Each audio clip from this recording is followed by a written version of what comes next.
Hola Fede. Hola, mi Dani. ¿Tú sabes quién dijo la frase de que había que tener muy poca imaginación para no encontrar una excusa para beber champaña? Adivina quién lo dijo. ¿Quién crees tú que pudo haber dicho algo como eso? ¿Yo?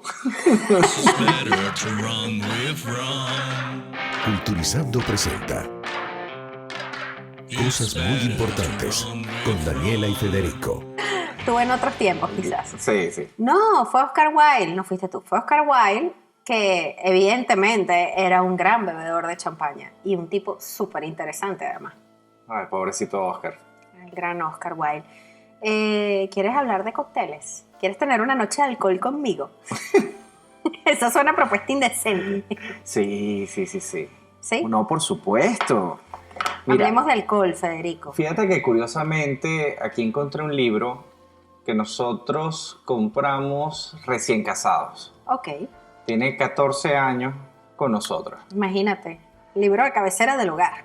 Sobre cócteles. Que creo que nunca lo hemos usado, ahora que lo pienso. Yo traté de usarlo, lo que pasa es que yo soy un desastre haciendo cócteles.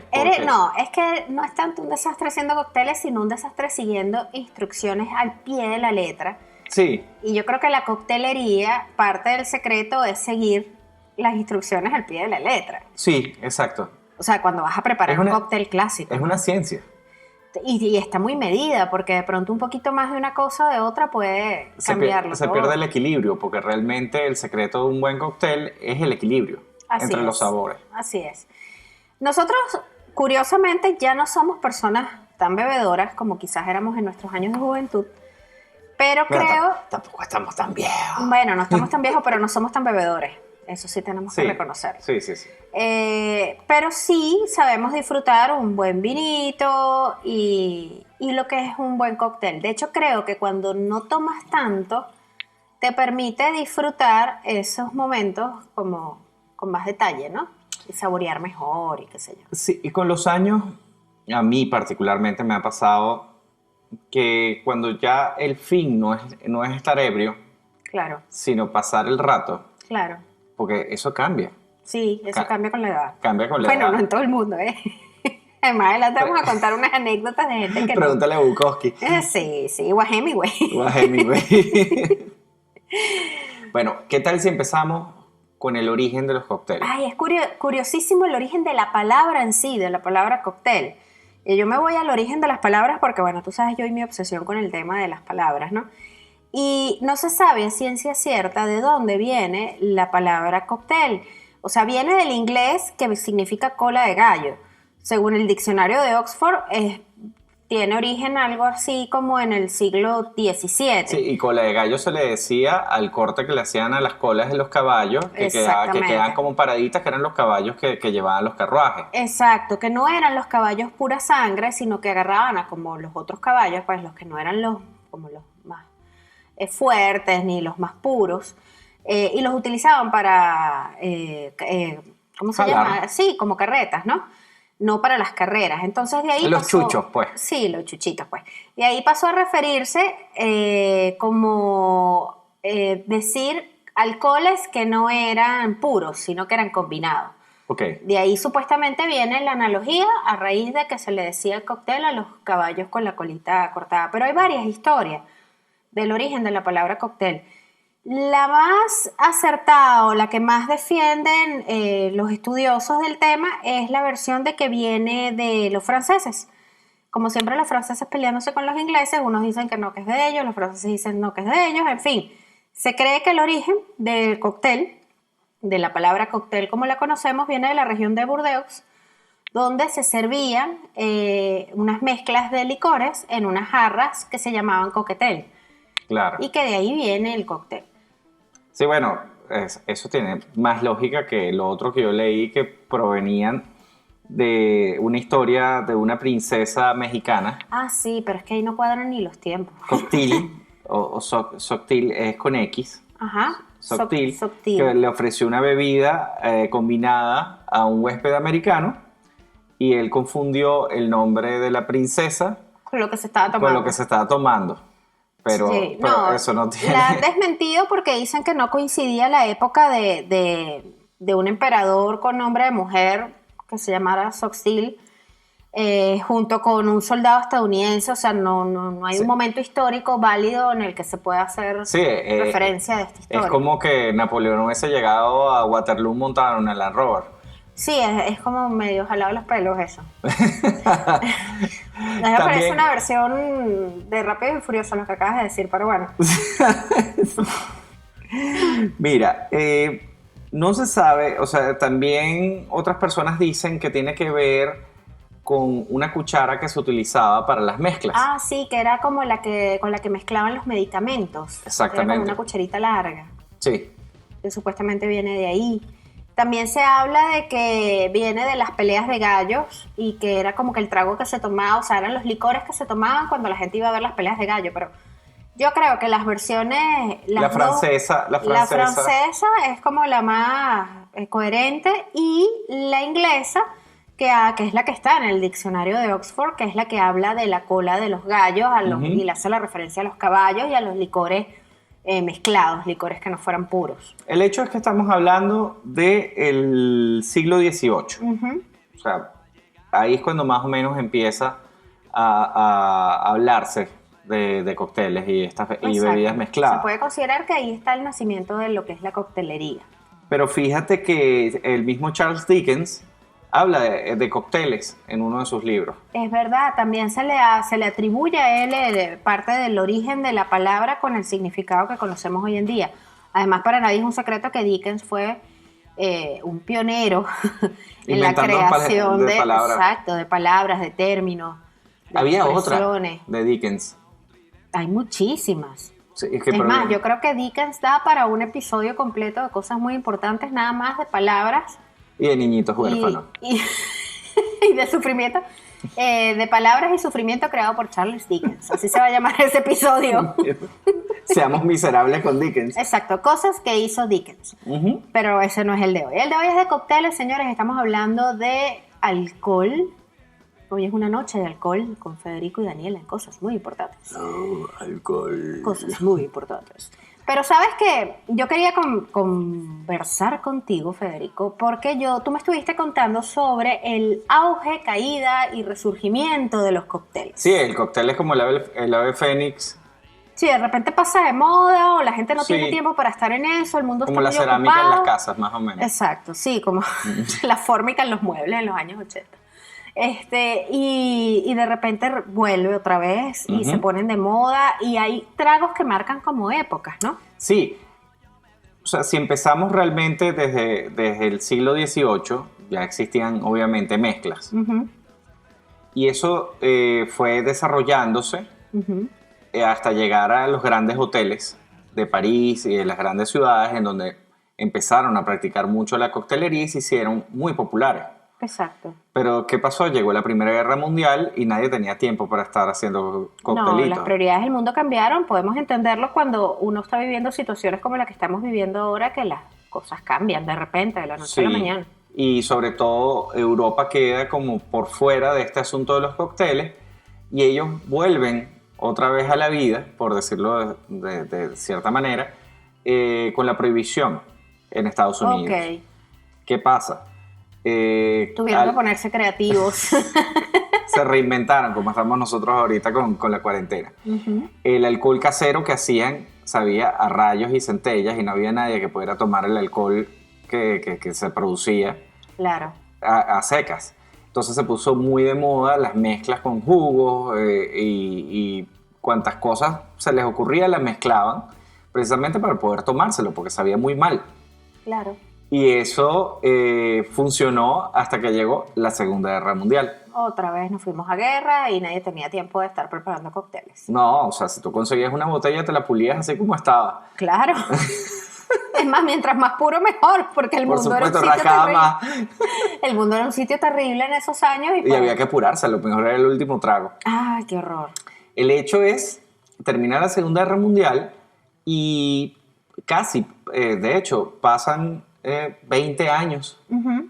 casi 30 años, hasta que el cóctel vuelve y vuelve de la manera más escandalosa en los 70, Ok. con las piña coladas. Upa. Sabes que hay unos Claro, que cuantos, todo hay era unos, bonche y hay unos fiesta. cuantos famosos fanáticos de la piña colada. Pero es loquísimo porque hay gente que tú no te imaginarías nunca que su trago favorito es una piña colada. A mí uno de los que me impactó, de los que estuvimos hablando sobre esto la otra vez, era Hulk Hogan. Hulk Hogan. Hulk Hogan es un fanático de las piña coladas. Eso no me... Es su cóctel favorito. Jennifer Lawrence. Yo Bueno, no sé, pero todavía Jennifer Lawrence me la veo como con su piña colada porque, pero ¿cómo mantienes la figura tomando piña colada? bueno, no debe tomar demasiadas o se debe matar después en el gimnasio para quemar las calorías de la piña colada. Sí, no, pero los Hulk Hogan con la piña colada es terrible. Eso es muy chistoso. El hecho es que estamos en los 70 y vuelve un auge muy fuerte de los cócteles. En los 80 todavía más. Ujú. En los 90 se pusieron de moda los granizados, Sí, sí, sí. que nosotros lo vivimos mucho. Aquí teníamos varios locales en donde tenían las máquinas esas que te hacían como esas especies de helado. Claro, y te tomabas esas yardas gigantes de... Venían en una presentación que era una yarda, que Ujú. era un vaso como de 50 centímetros, como con forma de trompeta. Eso todavía existe. Sí. Estás hablando como si fuese una reliquia de museo, pero... Bueno, pero trata de explicarle a nuestro hijo que es una yarda. Sí, Te va a decir, es claro. una medida de distancia. No, es No, un trago hijo, del tamaño no, de una No yarda. estás entendiendo, es donde se bebe. Ok, mamá. Las enseñanzas importantes de los padres. Sí, Pero es importante enseñarle qué es eso. por supuesto. Pero mira, sabes que el alcohol siempre ha estado presente tanto en momentos emblemáticos de la historia como acompañando a personajes destacados y particulares, ya sea para iluminarlos como una musa o para terminar de acompañarlos en la ruina de sus días o para acabar con ellos, definitivamente. Bueno, tú sabes que hay un dicho que dice que ninguna buena historia comienza con me estaba tomando un café. Sí, exacto. Me estaba comiendo una ensalada y Eso no. eso es verdad, eso es verdad. Pero bueno, el hecho es que en la escritura, y aquí voy un poco más a lo que me compete a mí como periodista, siempre ha estado muy ligado al alcohol. De hecho, cuando yo Claro, estaba si no les estudiando... pagan. Si uno cobra mal, tiene que ahogar las penas en algo.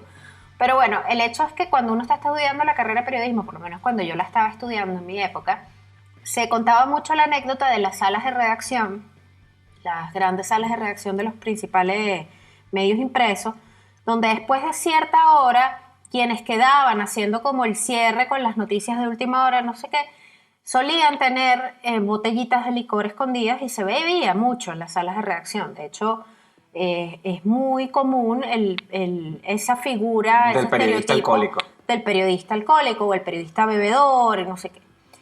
Pero el hecho es que sí está muy relacionado, por ejemplo, a la escritura. Y tengo aquí unas anécdotas que están muy simpáticas de cuáles son o cuáles eran los tragos y los cócteles favoritos de nuestros escritores preferidos. Ajá, qué interesante. Cuéntame. Entonces, desde Hemingway, por ejemplo, hasta Oscar Wilde. Ujú. De hecho, abrimos esta conversación hoy citando una frase de Oscar Wilde, haciendo referencia a la champaña. Y Oscar Wilde decía que había que tener muy poca imaginación para no encontrar una excusa para beber champaña, porque para él la champaña podía estar en todos los momentos de tu vida. De hecho, se dice que cuando a él lo meten preso, él mandó a pedir, o sea, le permitieron como que, bueno, ¿qué te quieres llevar para la celda? Bueno, él mandó a pedir una botella de champaña. Entonces, imagínate tú, caes en desgracia de esa manera y tomas champaña. O sea, era un bebedor aficionado a la No, champaña. pero fue con mucha categoría. Claro. Aunque sus últimos años fueron con el absinte. Exactamente. De hecho, él tenía un trago. Lo que pasa es que ¿es absenta o absinte? Es lo mismo. Es lo Absinte es absinthe, Ajá. es como en inglés, Ok. y es la absenta. Es la absenta. Bueno, Ajá. esa Que te bebida... deja ausente. Que te deja ausente en realidad. Esa bebida se le conocía como el helada verde Sí. y era muy popular a finales del siglo XIX. Pero era porque cuando la elaboraban, le echaban ciertas Hierbas. hierbas, cortezas, y tenían algunas cosas que ya no se utilizan, que causaban alucinaciones. Ok. Bueno, él era... Lovecraft tomaba absinthe. Sí, es verdad, y no le fue muy bien. No. Bueno, en el caso de Oscar Wilde, él era un conocido bebedor de champaña en su vida glamurosa y siendo, digamos que la cúspide de su fama, pero cuando fue cayendo en desgracia sí se volvió un adicto al absenta y Era alcohólico. ya estaba alcoholizado y digamos que no. Es que yo, la verdad que yo no puedo culpar a Oscar Wilde por haber terminado alcohólico. Fue muy injusto. Sí, él vivió la mayor de las injusticias. Definitivamente estaba como fuera de tiempo porque hoy en día no le hubiese ocurrido eso. No. Pero quizás hoy en día no habría la apertura que hay si no hubiesen ocurrido cosas como lo que le pasó a Oscar Wilde. Exactamente. Entonces, Tuvo que sacrificarse. claro, digamos que de pronto por él y por las cosas que le ocurrió a él, a personas como él, es que hoy en día podemos tener una realidad diferente. Pues estamos un poquito tétricos, ¿no? Estamos tétricos, pero ¿sabes de quién te voy a hablar? De un personaje que aunque tuvo un final bastante tétrico, tuvo una vida muy interesante y disfrutaba muchísimo de los cócteles. Hemingway. Uno de mis Ese sí le escritores gustaba- favoritos. Ese sí le gustaban los cócteles, ¿eh? Sí, le gustaban demasiado, quizás. Él decía que él bebía para ser interesante a los demás. A mí eso me encanta. Me siento identificado con Hemingway. No es que bebía para sentirse interesante a él, no, para ser interesante a la gente con la que Se estaba. aburría. Se aburría. Él Sí. era lo que tú y yo solemos decir que era un viejo arenoso. Otro día les explicamos el significado exacto De viejo arenoso. de viejo arenoso. Bueno, no, habría que dar algún ejemplo. Hemingway. Pero bueno, el Un hecho Koski. es que él le gustaba tomar mucho daiquiri, le gustaban también los mojitos, pero Hemingway era diabético. Él Entonces, tenía, sus dos favoritos eran el mojito y el daiquiri, y eso es porque él vivió muchos años en Cuba. Claro, él era un gran fanático del ron cubano. Y tenía dos sitios favoritos. Exactamente. Un sitio para tomar daiquiri y un Ajá. sitio para tomar mojito. Exacto. El Floridita para los daiquiri y no me acuerdo, la bodega o la bodeguita para los mojitos. Exactamente. Y era un dicho de él. Era un dicho de él. Pero él también preparó, ideó un cóctel, creó un cóctel y él también tomaba absenta y quizás por eso tampoco le terminó de ir muy bien. Pero él creó un cóctel con absenta que es a él le llamó Muerte en la Tarde. Échale el nombre, Muerte en la Tarde. ¿Sabes qué tenía el Muerte en la Tarde? No. La misma medida de absenta con la misma medida de champaña helada, súper, súper fría. Mezclabas la champaña con la absenta y eso era una muerte en la tarde. Tú nunca has tomado absenta, ¿no? No, y no creo que la tome porque tengo una úlcera y sufro de gastritis, gracias. Bueno, probablemente si te tomas un trago de absenta va a salir por el huequito del ombligo. estómago, así. exacto, sí. Bueno, la absenta es algo similar al anís, pero más seco. Entonces, ¿cómo se toma? Tú agarras un terrón de azúcar, Ok, ¿ok? Echas un poco de absenta, ajá, pones el terrón de azúcar, lo quemas y dejas Claro, que queda se como un disuelva. caramelito. Y te lo tomas. ok. Y es una cosa que es como una patada de burro en la cabeza. Claro, me lo puedo imaginar. Es fuerte. Y mezclado con champaña helada. Como para que pasara más Claro, fácil. tomarte uno de eso al día, imagínate, todos los días. Ah, que no era uno, Dani. Bueno, además no era uno, pero... Hemingway es que- no creo que sea un tipo de un solo trago, pero nunca. No, evidentemente él no fue un hombre de un solo trago, pero es que aunque te hubieses tomado un solo Sí. trago de esos al día, no está bien.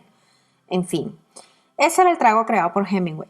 También tenemos a William Faulkner que decía que no existía whisky malo. Ese es mi papá.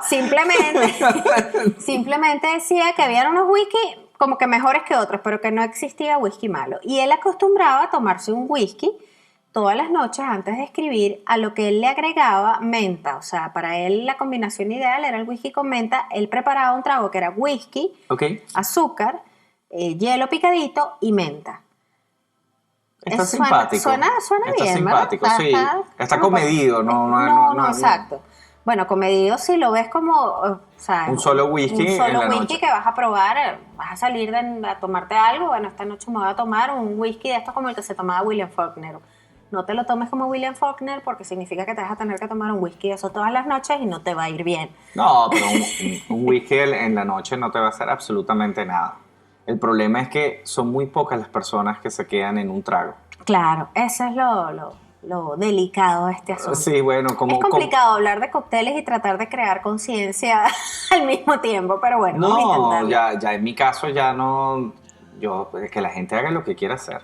Sí, pero bueno. Ya se encontrarán. Ojo, no le estamos diciendo a nadie que salgan a prepararse todos estos tragos. Pruébenlo cuando Háganlo. tengan la oportunidad, pero no se los tomen todos a la vez. Exacto. Francis Scott Fitzgerald, quien además era conocido por tener una esposa muy mala conducta, Zelda. Y que se escribían unas cartas horribles. Oh, sí, ellos pasaban del amor al odio. Mira, ella debe haber sido tan mala conducta que Hemingway decía que ella era mala junta. Hemingway. Exacto. O sea, Hemingway le decía a Scott Fitzgerald, tu mujer es mala junta. Entonces imagínate lo mala junta que debe haber sido la pobre Zelda. Pobre. Bueno, pobrecita, sí. Para que el propio Hemingway dijera, uy, no, esta mujer es peligrosa. Fitzgerald, conocido por haber creado la gran novela El Gran Gatsby, en donde además también aparecen muchísimos cócteles y licores, era un aficionado al gin Ricky. El gin Ricky es ginebra o bourbon con medio limón, soda, y se le puede añadir o no azúcar, dependiendo del gusto de cada quien. Ok. Ese era el trago favorito de los Fitzgerald, de Zelda y de Francis Scott Fitzgerald. Está simpático. Está simpático, se puede probar algún día. Aunque yo confieso que la ginebra y yo no somos muy buenos amigos. La ginebra no es amiga de nadie. No, tuve una experiencia adolescente porque es la época en la que uno prueba esos licores con total inconsciencia y nunca más en mi vida volví a tomar ginebra. Yo pasé muchos años sin tomar ginebra hasta que fuimos a Las Vegas, que tuve un encuentro cercano del tercer tipo con los martinis. Oh, sí, no lo voy a olvidar nunca. Tú entraste en personaje y te creías James Bond. Sí, bueno, era jabón. Me iba resbalando por todos lados. ¡Ay, qué tonto! Oye, vale. Dylan Thomas. Dylan Thomas tiene una anécdota que dicen que eso es lo que lo llevó a la muerte. El día que él murió, la noche que él murió, él llegó del bar donde frecuentaba y llegó diciendo que se había tomado 18 vasos de whisky y que él creía que eso era un récord. Después de eso tuvieron que llamar al médico porque cayó en un estado terrible y el médico le suministró una dosis de heroína. O sea, a Dylan Thomas lo querían Ya matar. va, pero ese era el mejor amigo de Dylan Thomas. Sí. O sea, por Dios, ¿a quién se le ocurre? Lo que tenía que darle era café a ese pobre loco. Sí. Bueno, el hecho es que Una empanada. cuando a él le hacen la autopsia, él muere, obviamente, esa noche. O sea, es que por Dios.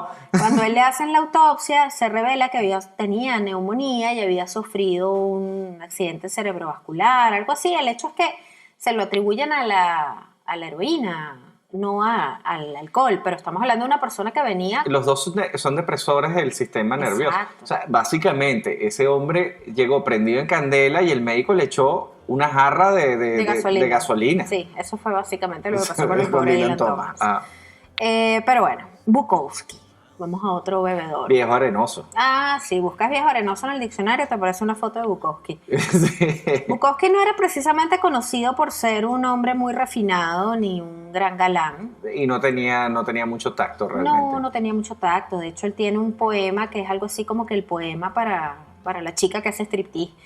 O sea, era un tipo que frecuentaba bares, era un hombre bebedor de cerveza en extremo. Y bueno, tenía un trago favorito que era el Boilermaker. Yo cuando veo a Bukowski, veo alguna foto, me imagino a Queen, el capitán de Tiburón. Tiene un aire, es verdad. Bukowski tiene un aire. Si tú me dices a mí en quién se basó este actor inglés, era inglés creo, ¿no? El actor que hizo de Queen. No sé. Para interpretar a Queen, Uh-huh. para mí es Bukowski. Es verdad, se parece. Bueno, él se refería al Boilermaker como su amante continua. Ok. El Boilermaker explica lo que es para quienes no lo conocen. Yo nunca lo he tomado, pero... Ok, Bueno, porque no me gusta mucho el te whisky, sirven pero... una cerveza Ajá. y un shot de whisky y tú agarras el shot de whisky y lo lanzas dentro de la cerveza. Pero no es que lo pones así como con cuidadito, Y, chuplup, ¡shup! Y ¡blup! lo sumerges y luego te tomas eso. Exacto. Ok, bueno. Y después ese- llaman a la ambulancia. Ok, perfecto. 2 o 3 Boilermaker. Y terminas en... Exacto. Aquí había un local en donde servían uno que se llamaba el submarino. El submarino era eso mismo, pero era un shot de tequila. Y ese sí lo tomé bastante. ¿Dentro de la cerveza? Sí, te servían una cerveza Ujú. y un shot de tequila y tú agarrabas el shot de tequila y lo lanzabas Chupluf. con todo y vasito. Ajá. Porque no es que Así lo- es el Boilermaker. Lo metes, lo sumerges Blup. con todo y shot. y te lo tomas. Wow. No lo probé. Ni lo voy a probar tampoco. con tu úlcera. Con mi úlcera creo que estoy bastante limitada. Creo que voy a tener que seguir tomando manzanilla.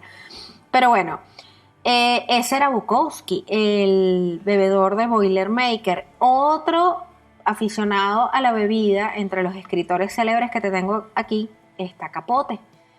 Truman Capote era un excéntrico y un gran bebedor, Aparte de reportero.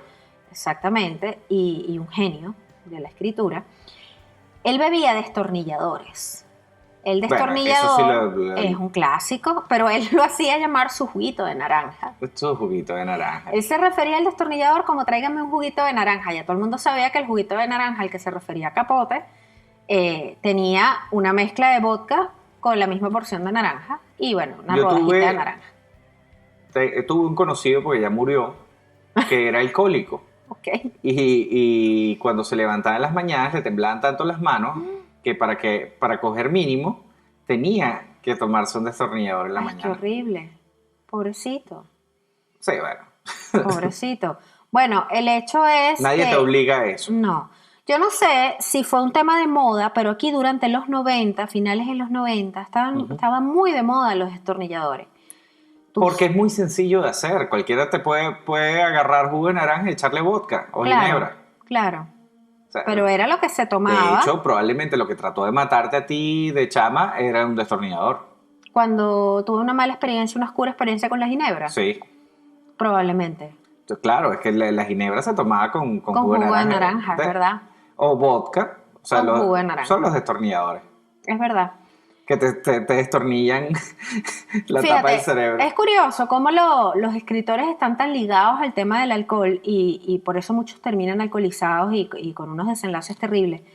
Este Capote decía que la profesión, refiriéndose a la profesión del periodismo y del escritor, decía, esta profesión es un largo paseo entre las bebidas. Y realmente así es. Cuando tú ves, por ejemplo, figuras como Stephen King, de hecho Stephen King tiene una frase también muy curiosa donde dice, me estás preguntando si bebo, ¿qué parte de soy escritor no entendiste? Exacto. Entonces está como muy entrelazado y claro, están los que logran llevar la cuestión con control y están los que, bueno, los que se los llevan, pues. Sí, bueno, Stephen King casi se lo llevó en los 80. Hay un escritor cuya historia también es bien particular, que es Raymond Chandler, que era un escritor de novelas policíacas. Él en realidad era un Es el ejecutivo. creador de Philip Marlowe, Claro, él era... el detective. Exactamente, él era un empleado de una petrolera, él era un ejecutivo de una petrolera, él no escribía, él no se dedicaba a eso. Y durante la depresión de los años 30, bueno, obviamente tiene que reinventarse y decide escribir, que siempre le había gustado, y bueno, decide tomárselo en serio y empieza a escribir. Y escribe su primera novela, eso como en el 39, que fue llevada al cine y la protagoniza Humphrey Bogart con Lauren Bacall, que era la de El sueño eterno, creo que se llamaba la película en español. El hecho es que el detective, ¿cómo es que se llamaba el detective? Philip Marlowe. Marlowe, tomaba un trago que se llama el Gimlet, y este era el trago favorito de Raymond Chandler, del Que tiene un escritor. gimlet.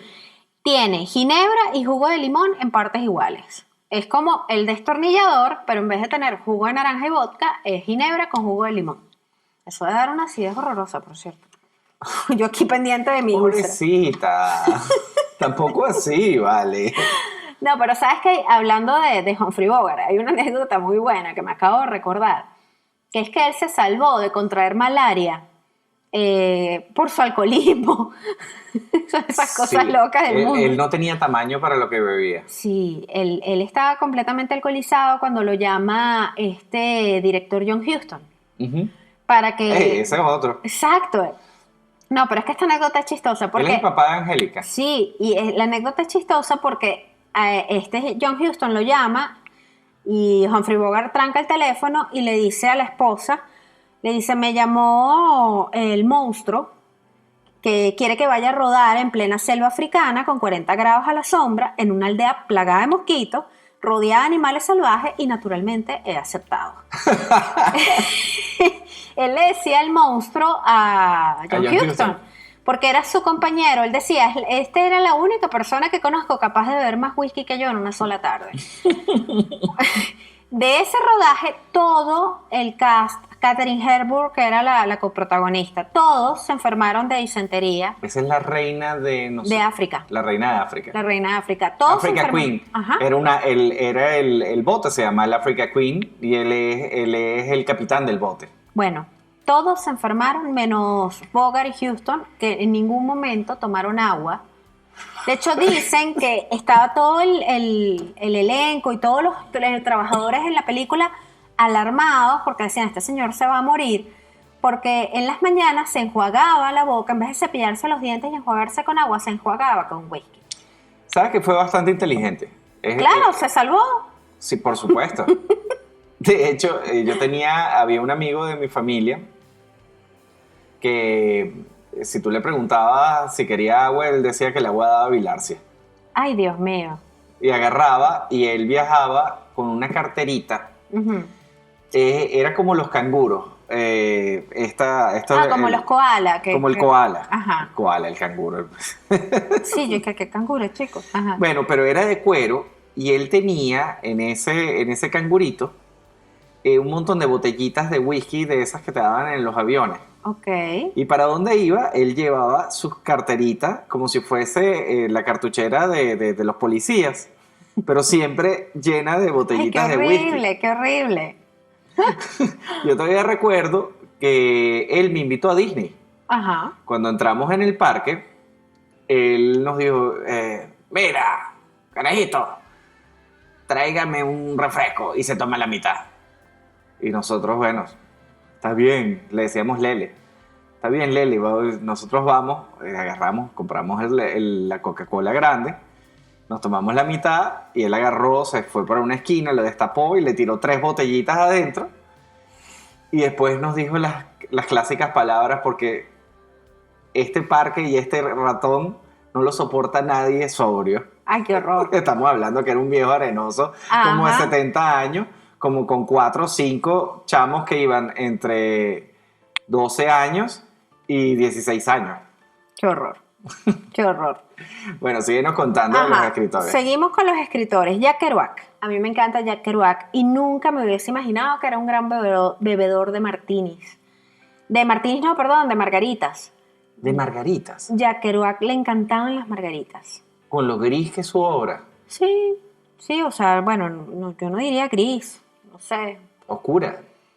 Sí, intensa quizás, no sé, no me lo hubiese imaginado como un tipo de margarita, porque margarita es como fiestero, relajado, bonchón.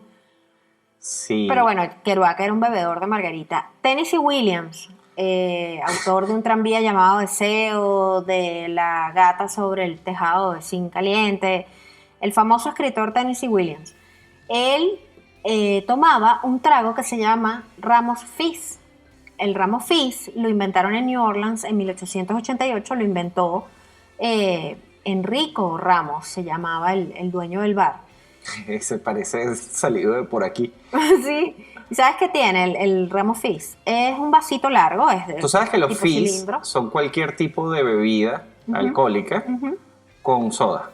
Exacto, es FIZZ. Ajá. El Ramos Fizz tiene el vaso largo con ginebra, jugo de limón, clara de huevo, Asco. azúcar, Bueno, el pisco. como el ponche. O el pisco.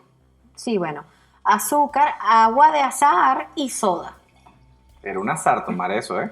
Sí, señor. Ese es el ramo Fizz. Hoy en día todavía se consigue en New Orleans y beberlo es como un homenaje a Tennessee Williams. De hecho, dicen que si eres fanático de él y de su obra y estás en New Orleans, es como un paseo obligado el irte al bar a beber. Te debo un ramo Fizz. Exactamente. Me encanta la idea. ¿Qué más hay? La historia de... bueno, no, ahorita vamos a hablar de Ian Fleming con el Martini, pero esta es un poquito más larga, así que voy a hablarte antes de John Steinbeck. El de... Hablando nuevamente las uvas de la ira, sí, el de este arenosos. LD, otro arenoso más. Este tomaba algo que se llama Jack Rose. El Jack Rose es Apple Jack con granadina y jugo de limón. Apple Jack, si no me equivoco, es un aguardiente. Es como un aguardiente de manzana, ¿verdad? Como una cosa así, como una sidra llevada... Estoy casi seguro y lo voy a chequear mientras tú sigues contándonos de lo que bebía ese loco. Bueno, él tomaba Jack Rose, que es Apple Jack con granadina y jugo de limón, en partecitas iguales. Bueno, eso debe saber bien. Eso no debe saber mal, realmente, como para probarlo. ¿Sabes de dónde viene el origen de chocar las copas para brindar? Mira, Apple Jack es aguardiente de manzana. Aguardiente de manzana, no estamos equivocados. Gracias a Nunca Dios. lo hemos tomado, pero no estamos equivocados. ¿Sabes de dónde viene el origen de chocar las copas? ¡Cling! Para brindar. Sí, pero puedo decir una barbaridad. Pero, ok, aquí ahorita tenemos una copa Ajá. y esto. Exactamente. Algo que es tan cordial hoy en día como brindar tiene un origen que nace de la desconfianza. Es político. Es político. Ujú. Y viene de la desconfianza. En la antigua Roma se habla de que por ahí, por el siglo IV a.C., era muy común la muerte por envenenamiento. A ti te caía mal alguien y lo envenenaba. Sí. O sea, realmente... Es como el sicariato aquí en Latinoamérica. Sí, o sea, el sicariato leve, el envenenamiento. Entonces, una manera de, en los grandes banquetes o en las reuniones o las cenas, no sé qué, para demostrar que se estaba trabajando, Que había confianza, que no había malicia, a la hora de chocar las copas, las chocaban, o sea, a la hora de beber, chocaban las copas duro para que incluso la bebida de una copa saltara hasta la otra y se mezclaran como para que se viera que, mira, no hay mala intención, o sea, esto no está envenenado, y si está envenenado nos vamos a morir todos, porque ya qué. Y de ahí viene el cling del chocar las copas. Es que interesante. Y el toast, Ajá. eso sí te puedo contar, viene de una costumbre que había en la antigüedad de probar si el vino estaba bueno mojándolo en pan. Ok. En la película del irlandés lo vemos sí, mucho. es verdad. Ellos tú los ves tomando vino. Y mojan como en la mojan- tostadita en el Mojan en el en la vino. tostadita y eso es el toast. Precisamente tostada en inglés es toast y de ahí viene, Claro, la frase de tostar, de toast. de toast. Eso está interesante. Sí. A ver, yo creo que entre los escritores y el alcohol, de las historias más emblemáticas que hay o que más ha trascendido la cultura pop, no podemos pasar por alto a Ian Fleming y su agente 007, que es un gran bebedor de martinis, pero no siempre fue de vodka martini. Exactamente. Porque el martini originalmente está hecho con ginebra. Ujú, ¿Ok? La ginebra es un aguardiente ujú. preparado originalmente en Holanda. Posteriormente surge una versión más seca, que es la que todos conocemos hoy en día, Ajá. hecha en Londres, que es el London Gin. Exacto. Y el martini se prepara con esa ginebra. Ahora bien, Albert Broccoli, el productor de las películas de James Bond, llegó a un acuerdo con los herederos de Smirnoff. Sí, pero antes de eso, Ian Fleming ya había creado para la novela un trago, él lo inventó, que se llamaba el Vesper Martini. Ok, Que el Vesper Martini tenía 3 medidas de ginebra, una de vodka, media de una cuestión que se llama Quina Lillet, que es como una especie de vino blanco frutal, y piel de limón. Y sacudido, por supuesto, no revuelto. Pero eso no es muy masculino realmente. No, este cóctel apareció por primera vez en Casino Royale en 1953. Ok. Luego es hasta el 62 cuando firman Ajá, que y esa hacen, historia sí cuéntamela tú porque yo no me la sé. una maravillosa obra de mercadeo, Ujú. los señores de Smirnoff, y llegan a un acuerdo de que James Bond iba a tomar vodka martini. Bueno, y tanto se posicionó que fíjate que nadie se acuerda de que al principio tomaba Vesper Martini, que era un trago que había inventado Ian Fleming. Incluso lo llegaron a vender en algunos sitios, en algunos bares. Nadie pide un Vesper Martini. No. Y si tú te estás tomando un vodka martini, tú te sientes James Bond, como tú en Las Vegas. Muy importante, sacudido, no revuelto. Exactamente. Vamos a postear unas cuantas fotos de nuestro viaje a Las Vegas para que ustedes vean qué tal James Bond me veía en la Federico se mañana. tomó probablemente la margarita más grande que yo he visto en mi vida, porque todo era exageradamente grande. Y yo soy exagerado de Y por tú eres sí. muy exagerado. La copa de margarita que Federico bebió Era una en aquel pecera. viaje parecía una pecera. Sí, era una pecera. Y te la tomaste. Me la campeón. tomé. No, y es que casi que nos botan del restaurante y yo seguía y me llevé mi copa y por ahí tenemos la jarra en donde me vaciaron la copa. La copa cabía en una jarra. Exacto. Cuando nos dijeron, señores, estamos cerrando el restaurante. Y estuve dándole a la jarra esa Como toda 2 días. como 2 días. Como el sándwich de Homero. Como el sándwich de Homero. Y sabía horrible porque era de patilla. Es que esa es la Y no otra. sabía a nada. Era una cosa espantosa. No todos los cócteles son buenos. No todo el mundo sabe preparar un buen cóctel. Yo admiro muchísimo a los bartenders que te saben preparar un... Y te hacen un show. Sí, pero a mí más que el show me interesa es que me preparen un buen cóctel, que esté bien balanceado, que no sea una cosa que está hecha únicamente para emborracharte, sino para disfrutar bien los sabores. Por ejemplo, si a mí me preguntas, ¿cuál es mi cóctel favorito? El ruso negro. El ruso negro. ¿Qué tiene el ruso negro? Vodka Y calúa. y licor de café. Eso y hielo. Y hielito picado. En las rocas. Vasito corto y Con eso. un pitillo. Esa, pitillito chiquito. 2 o 3 rusos. O pajilla, para quienes Sí. no entienden qué es un pitillo. 2 o 3 rusos negros y está feliz. Y valiste. Bueno, 2 o 3, sí, yo creo que con 2 uno está chévere y 0 resaca el día siguiente. Ojo, cualquier cosa en exceso es dañina.